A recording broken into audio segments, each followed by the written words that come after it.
इलाके में railway station पर, बाजार में, बस स्टैंड पर बम फोड़ करके चले जाते थे। नक्सलवादी किस तरह से देश के अंदर छा रहे थे। यही नहीं मेरे भाइयों, यहाँ तक कि सेना के हमारे उन सैनिकों के सिर काट करके भी ले जाते थे। कोई भी राष्ट्रवादी व्यक्ति अखबार पढ़ता था तो उसके मन में अंदर ये भाव आ जाता था और वो रो पड़ता था कि लाखों करोड़ों रुपए के घोटाले होते थे। आए दिन घोटाले, आए दिन आतंकवाद की स्थिति होती थी। मैं आपको इसलिए ध्यान दिलाना चाहता हूँ क्योंकि हम बहुत जल्दी उनको भूलते। मैं आपसे मेरे भाई और बहनों कहना चाहता हूँ, 2014 से पहले की स्थिति आप देख लेना, पूरे देश की स्थिति क्या थी और आज स्थिति क्या है। आज हमारा देश आगे बढ़ रहा है। हमारे अर्थव्यवस्था में हम 11वें पायदान पर थे, आज हम 5वें पायदान पे, आने वाले 3 साल में हम 3रे पायदान पर आने वाले हैं। 2014 के बाद चाहे हमारे गरीब कल्याण की योजनाएं हो, चाहे हमारे विकास की योजनाएं हो, आतंकवाद नक्सलवाद का खात्मा हो या देश में बढ़ता हुआ भारत का गौरव हो, ये आपने देखा है। इसलिए मैं कहना चाहता हूँ क्योंकि सभी जगह डबल इंजन की सरकार है, देश में विकास हो रहा है, राज्यों में विकास हो रहा है और हमारे दिल्ली जो हमारे दिल में है, हमारे देश का दिल है, उसमें दिए तले अंधेरा हो रहा है। जो वायदे इन्होंने किए थे, हम अच्छी सड़कें बनाएंगे, सीवरेज को ठीक करेंगे, चिकित्सा शिक्षा की सुविधा देंगे, प्रदूषण मुक्त दिल्ली देंगे। अरे क्या दे पाए केजरीवाल साहब, ये तो बता दीजिए। मेरे भाई और बहनों, मैं आपसे यही कहना चाहता हूँ, ये डबल इंजन की सरकार, जहाँ डबल इंजन की सरकार है वहाँ विकास हो रहा है।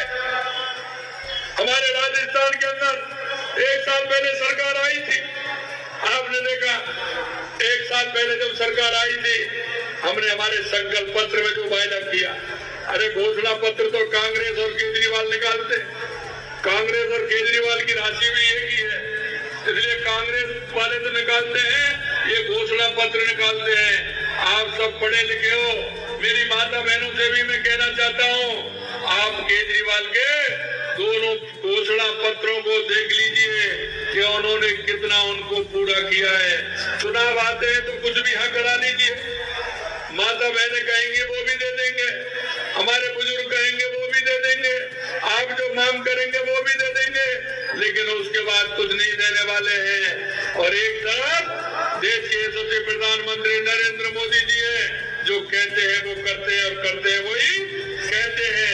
इसलिए मैं कहना चाहता हूँ, राजस्थान के अंदर हमारा संकल्प पत्र था, दिल्ली के अंदर हमारा संकल्प पत्र निकला है।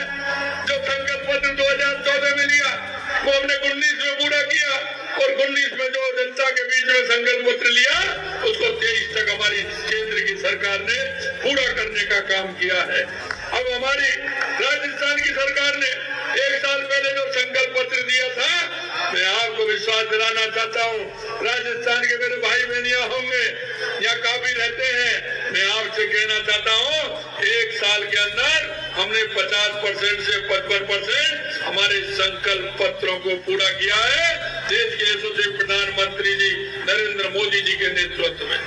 क्योंकि मोदी जी जो कहते हैं वो करते हैं, इसलिए उनके नेतृत्व में हम उनको पूरा कर रहे हैं। इसलिए मैं कहना चाहता हूं मेरे भाई और बहनों, जो हमने संकल्प दिल्ली के अंदर हमने दिया है, निश्चित रूप से उस संकल्प पत्र को भी पूरा हम करेंगे। हमारे केंद्र की सरकार का कल हमारा बजट आया है और उस बजट में आपने देखा होगा, हमारे दिल्ली के वो नौजवान, हमारे दिल्ली के वो लोग जो 12 लाख तक की आयकर, जो मध्यम वर्ग के लोग हैं, 12 लाख की आयकर में छूट करके हमारे देश के यशस्वी प्रधानमंत्री नरेंद्र मोदी जी ने उनको कितना बड़ा सहारा दिया है। यही नहीं, 36 गंभीर बीमारियों की दवा टैक्स फ्री की है, मेडिकल कॉलेज में 10,000 अतिरिक्त सीट बढ़ाई, अगले 5 साल में 75,000 सीटें होंगी, हमारे युवाओं के लिए द्वार खोलने का काम किया है। मैं आपसे कहना चाहता हूँ, अनुसूचित जाति जनजाति की पहली बार उद्यमी महिलाएं अगर हमारी होंगी, 2 करोड़ रुपए तक का उनको लोन मिलेगा, जिससे कि वो अपना काम कर सकती है, अपना काम उद्योग को खोल सकती हैं। यही नहीं, हमारे भाई कह रहे थे आयुष्मान भारत योजना के तहत आप 10 लाख तक का इलाज मुफ्त करा सकते हैं। ये देश के यशस्वी प्रधानमंत्री नरेंद्र मोदी जी ने कहा है। संकल्प पत्र में जो बात हमने कही है, निश्चित रूप से हमारी सरकार उसको पूरा करेगी।